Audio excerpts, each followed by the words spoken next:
Welcome to are के learning पाठशाला दोस्तों। चैप्टर 2 पॉलिनोमियल बहुपद की एक्सरसाइज नंबर 2.4 जो पुराना हमारा सिलेबस था, पुरानी एनसीईआरटी थी, उसमें 2.5 हुआ करती थी। अब वो 2.4 है रिवाइज सिलेबस में।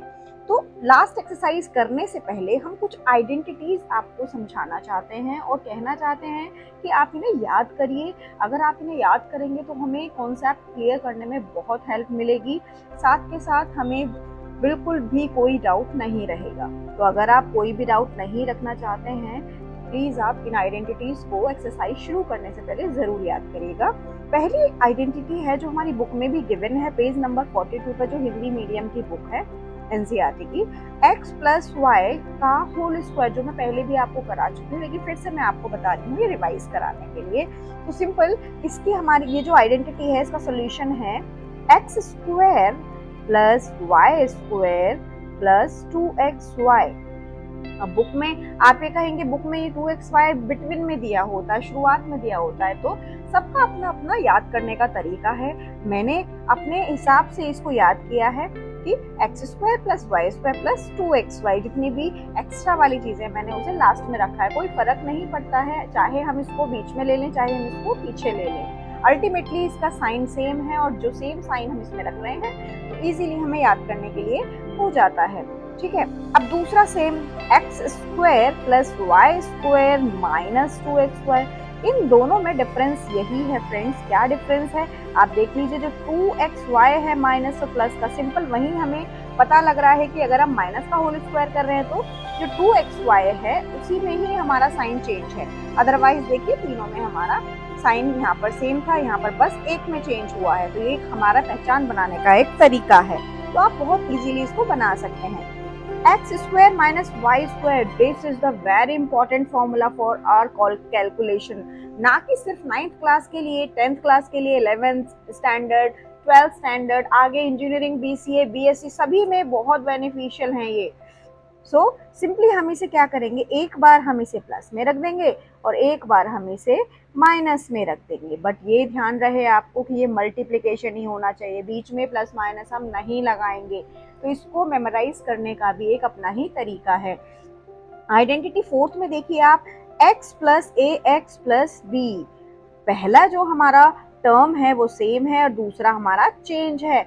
इस सिचुएशन में हम इसको कैसे लिखते हैं, x square plus a plus b x plus a b. अब आप देखिए जो हमारी क्वाड्रेटिक इक्वेशन कहती है कि जो हमारा वेरिएबल है, पहले पावर, सबसे बड़ी पावर आएगी 2, फिर उसके बाद छोटी पावर आएगी x। ये हमारा सिंपल क्या कोफिशिएंट है या गुणांक है, और लास्ट में सिंपल हमारा एक आप कह सकते हो कि कांस्टेंट है, जिसके साथ में वेरिएबल नहीं है। तो होपफुली आपको इतना क्लियर हुआ होगा। आइडेंटिटी फिफ्थ में हम देखते हैं, वेरी इजी आइडेंटिटी है। जैसे हमारा 1x प्लस वाई का होल स्क्वायर है, यहाँ पे हमने 3 क्या ले लिए हैं, वेरिएबल ले लिए हैं, x square plus y square plus z square. पहले सबका स्क्वायर स्क्वायर कर लीजिए, उसके बाद 2xy, पहले इन दोनों को ले लेंगे 2 के साथ, फिर हम yz को ले लेंगे 2yz प्लस, फिर हम इन दोनों को ले लेंगे, सबको लेना पड़ेगा हमें और साथ में 2 भी होना ही चाहिए। तो होपफुली आपको ये बात समझ में आई होगी। अब हम थर्ड वन देखते हैं, x प्लस वाई का whole cube. It will sense x का क्यूब प्लस y का cube plus 3xy and in the bracket x plus y. देखिए दोस्तों की बुक में हमारी इस तरह से दी हुई है, लेकिन कोशिश करिएगा आप इसे इस तरह से याद करने के लिए, क्योंकि आपको फिर एक स्टेप एक्स्ट्रा और हर बार करना पड़ेगा। इसको ओपन करके याद करिएगा, जिससे आपको क्लियरिटी मिल जाएगी। एक बार x का स्क्वायर है, दूसरी बार y का स्क्वायर है, नॉट क्यूब, स्क्वायर है। ठीक है, अब ये मैं आपको एक पहचान बता देती हूँ, जिसका भी हमारा स्क्वायर होता है, क्यूब होता है या पावर 4 होती है, जितनी भी पावर होती है, जितनी भी टर्म्स यहाँ पे लिखी होंगी, जितने भी पद यहाँ लिखे होंगे, सब में आप चेक कर लीजिएगा। अगर यहाँ पे क्यूब है तो सारे ही टर्म्स में यहाँ पे टर्म कितनी होंगी, हमारी पावर कितनी होंगी, 3 होंगी। 2 इसकी है, 1 इसकी है, 1 इसकी है, 2 इसकी है। हर एक टर्म में 3 पावर होंगी। तो आप ये गलतियां मत करिएगा, इसमें आप ध्यान रखिएगा। मैं आपको एक पहचान दे रही हूँ कि सारे ही टर्म में तीन तीन पावर होंगी। अगर एक वाले वेरिएबल में एक पावर है तो दूसरे में दो होंगी, दोनों की मिला के कितनी हो जाएंगी, तीन हो जाएंगी। इस तरह से आप इन्हें याद कर लीजिएगा। अब सेम इन दोनों को देखिए, फिर से मैं लिख देती हूँ माइनस के लिए।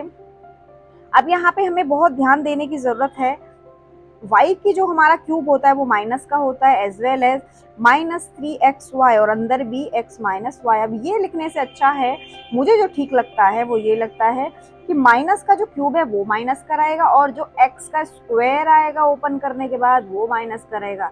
अदरवाइज y का स्क्वायर आपका प्लस का रहेगा। सिर्फ दो टर्म माइनस की रहेंगी, एक y का क्यूब और एक x का स्क्वायर। आप इस तरह से इसको याद कर सकते हैं, आपको इजीली याद हो जाएगा। बहुत सारे स्टूडेंट्स को बहुत इजीली याद हो चुका है। अब अगर लास्ट वाली टर्म को देखें, थोड़ी सी नई टर्म है हमारे लिए, जिसको हमें समझना बड़ा ही जरूरी है। यहाँ देखिए तीन तीन टर्म दी हुई हैं, x cube y cube plus z cube minus 3xyz। तीन तीन टर्म है देखिए, लेकिन अब हम इसको कैसे लिख सकते हैं? सबसे पहले इन सबको इकट्ठा हम यहाँ पे लिख देते हैं, x plus y plus z. सबसे पहला काम है, जिनका हमारा क्यूब है उनको हमने इस तरह से रख लिया। बाकी का बचा हुआ काम हम मैं यहाँ पे लिख देती हूँ, इनटू में है x का स्क्वायर, y का स्क्वायर प्लस z का square minus x y minus y z minus z x. बहुत इजी है, आप इजीली इसको समझ के याद कर सकते हैं। यहाँ देखिए दोबारा से मैं आपको रिपीट करा देती हूँ, x का क्यूब y का क्यूब प्लस z का क्यूब माइनस 3xyz। अब एक x plus y plus z तो मैंने यहाँ पे बाहर ले लिया इनटू में, और दूसरा यहाँ पे स्क्वायर बचा, तो तीनों मैंने स्क्वायर पहले ले लिए और बाद में दोनों का x y y z and z x. लेकिन ये ध्यान रखिएगा कि यहाँ पर जो एक्स वाई वाई जेड और जेड एक्स हैं तीनों ही नेगेटिव हैं, जबकि यहाँ पर सिंपल 3xyz नेगेटिव है। ठीक है, इसकी आप पहचान बना के याद करिएगा, आपको बहुत इजीली याद हो जाएगा। तो thank you so much everyone, please आप इन्हें याद कर लीजिएगा, it's very very important to all.